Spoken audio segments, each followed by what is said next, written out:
Hello everyone. इस video में हम बिहार एपीओ से रिलेटेड बात करने वाले हैं। उनके जो रिसेंट नोटिफिकेशन आया है उसकी बात करेंगे। नोटिफिकेशन की बात करने से पहले आप चैनल को सब्सक्राइब कर लो। इस चैनल में हम जो भी लेटेस्ट वैकेंसीज होती है या उनसे रिलेटेड जो भी नोटिफिकेशन होते हैं वो नोटिफाई करते हैं। अगर आपको कोई भी क्वेश्चन है, कोई भी क्वेरी है, तो आप मेरे इंस्टाग्राम पे मेरे को डीएम कर सकते हैं या फिर आप यूट्यूब पे भी जो है वो डायरेक्टली कमेंट कर सकते हैं। नोटिफिकेशन की बात करने से पहले बता दूं कि मैंने एक रिसेंटली अभी एक वीडियो भी बनाई हुई है जो कि उत्तराखंड एपीओ से रिलेटेड है, जिसमें 46 न्यू पोस्ट जो है उन्होंने ऐड करी है और बाकी वैकेंसीज भी है जो मैंने उसमें नोटिफाई कर दी है। वो आप मेरी रिसेंट वीडियोस में जाके जो है देख सकते हैं। बात कर लेते हैं बिहार एपीओ की। देखो, अभी इनका रिसेंट नोटिफिकेशन आया है जिसमें उन्होंने अपना जो है सिलेबस जो है वो अपडेट किया है। सिलेबस अपडेट होने का मतलब है कि बहुत जल्द जो है, अभी भी उनकी नई सरकार भी बनी है तो बहुत जल्द जो है वो एपीओ की वैकेंसी देखने को मिल सकती है। अभी 27 में भी जो है यूपी में इलेक्शन है, उत्तराखंड में इलेक्शन है, तो जो भी इनके यहाँ पे वैकेंसी एपीओ से रिलेटेड या जस्ट से रिलेटेड जो भी वैकेंसी है, बहुत जल्द जो है 26 में हमको बहुत सारे नोटिफिकेशन जो है अलग अलग स्टेट से देखने को मिल सकते हैं। और बात करें इस बिहार एपीओ के सिलेबस की, जो भी इन्होंने अमेंडेड किया है, जैसा कि आप इसमें देख सकते हैं, अभी रिसेंटली ये इनकी होम डिपार्टमेंट की साइड से जो है वो नोटिफिकेशन आया है। उसको मैं अगर बताऊं तो ये है अभियोजन पदाधिकारी के चयन हेतु प्रतियोगिता परीक्षा के 3 चरण होंगे। प्रथम पत्र जो कि सामान्य अध्ययन, मतलब प्री होगा, मेंस होगा एंड इंटरव्यू होगा, जिसमें जो है प्रथम में पत्र एंड द्वितीय पत्र जो कि प्रीलिमिनरी के अंदर है, सामान्य अध्ययन और विधि के एग्जाम होंगे जो कि 100 एंड 150 नंबर का होगा। एक 100 का होगा और एक 150 का होगा। अगर परीक्षा का पाठ्यक्रम की बात करें, प्रथम पत्र में जो है सामान्य ज्ञान, और जो कि इसमें सामान्य विज्ञान, भारतीय इतिहास एवं संस्कृति, भारतीय राज्य व्यवस्था तथा भूगोल के सभी प्रश्न पूछे जाएंगे। और द्वितीय में है इस पत्र में भारतीय न्याय संहिता, भारतीय साक्ष्य अधिनियम, भारतीय नागरिक सुरक्षा संहिता, सिविल प्रक्रिया संहिता एवं भारतीय संविधान के मौलिक ज्ञान से संबंधित प्रश्न सम्मिलित होंगे, जो जीके का और जो लॉ का पेपर है।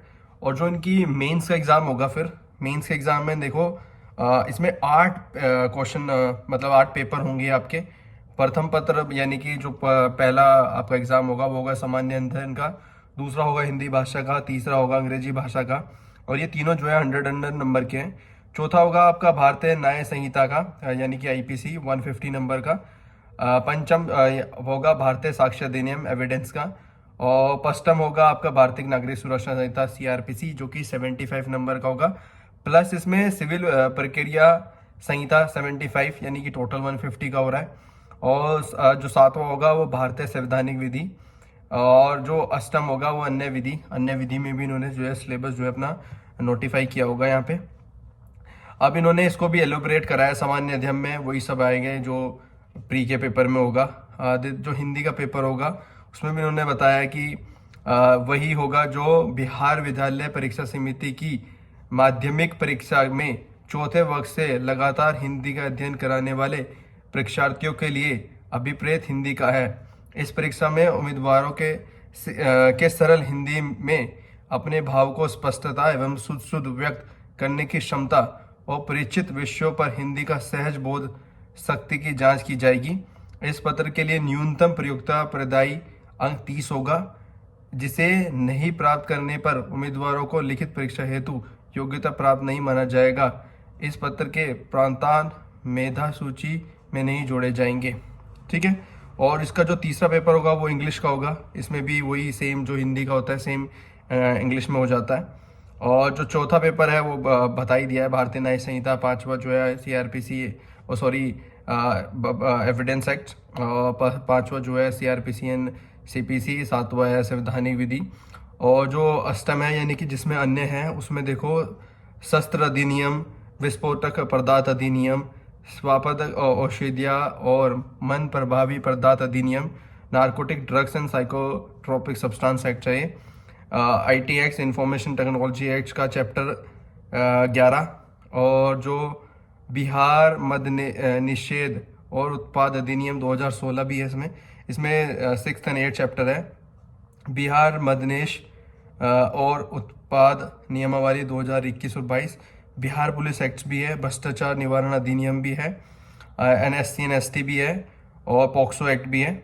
और जो क्रमांक चौथा एंड आठवां है, पर अंकित विषयों के पर्सन का स्तर वही होगा जो पटना विश्वविद्यालय के विधि स्नातक परीक्षा के लिए होता है। जो 5th और 8th पेपर है उसका स्टैंडर्ड वही होगा जो बिहार की यूनिवर्सिटी के कॉलेज का स्टैंडर्ड का होता है। तो उसका स्टैंडर्ड जो है, क्वेश्चन के जो स्टैंडर्ड रहेगा वो उसके मुकाबले का आएगा। फिर उसके बाद आपका 100 नंबर का जो है, इन्होंने इसमें इंटरव्यू बताया। ये सब एग्ज़ाम मतलब प्री एंड मेंस के बाद अगर आप क्वालिफाई करते हैं तो फिर आपको इंटरव्यू देना पड़ेगा, जो कि 100 नंबर का है। ये इनका जो है वो 25/11/2025 तक का जो है अपडेटेड लेटेस्ट सिलेबस है। अगर आप बिहार APO की तैयारी कर रहे हैं या बिहार जुडिशरी की तैयारी कर रहे हैं तो आप रेडी हो जाइए। बहुत जल्द जो है हमको APO का और जुडिशरी का जो है नोटिफिकेशन देखने को मिल सकता है। बाकी स्टेट में भी उत्तराखंड में अभी जनवरी में जो है, जो भी 2025 में ये भी एग्ज़ाम हुआ था, उसका मेंस होने वाला है 2026 के जनवरी के 11-12 शायद उसकी डेट है। बाकी अभी 30 नवंबर को जो है वो AIB 20 भी है। उसके बाद जनवरी में ही जो है वो UGC नेट का एग्ज़ाम भी है। और बाकी डिफरेंट अलग अलग डिपार्टमेंट्स में भी जो है वैकेंसीज नोटिफाई हुई है। अपने चैनल में जो है इनसे रिलेटेड वीडियो बनाई हुई है, आप मेरे चैनल में जाके रिसेंट वीडियोस में जाके ये सब देख सकते हैं। और उत्तराखंड APO का मैंने आपको अपडेट कर ही दिया है, उसमें 46 न्यू पोस्ट जो है उन्होंने ऐड करने की अभी सिफारिश भी करी है इसमें। और 46 जो है नए पद ऐड होके जो है नेक्स्ट वैकेंसी हमको बहुत जल्दी देखने को मिल सकती है। बाकी इस चैनल को आप सब्सक्राइब कर लो। इस चैनल में हम जो भी लेटेस्ट वैकेंसीज होती है या उनसे रिलेटेड जो भी नोटिफिकेशन होते हैं वो नोटिफाई करते हैं। अगर आपको कोई भी क्वेश्चन या कोई भी क्वेरी है तो आप मेरे इंस्टाग्राम पे मेरे को DM कर सकते हैं, या फिर आप यूट्यूब पे भी जो है वो डायरेक्टली कमेंट कर सकते हैं। जितना भी पॉसिबल होगा आपकी जो भी क्वेरीज है उसको आंसर कर दिया जाएगा।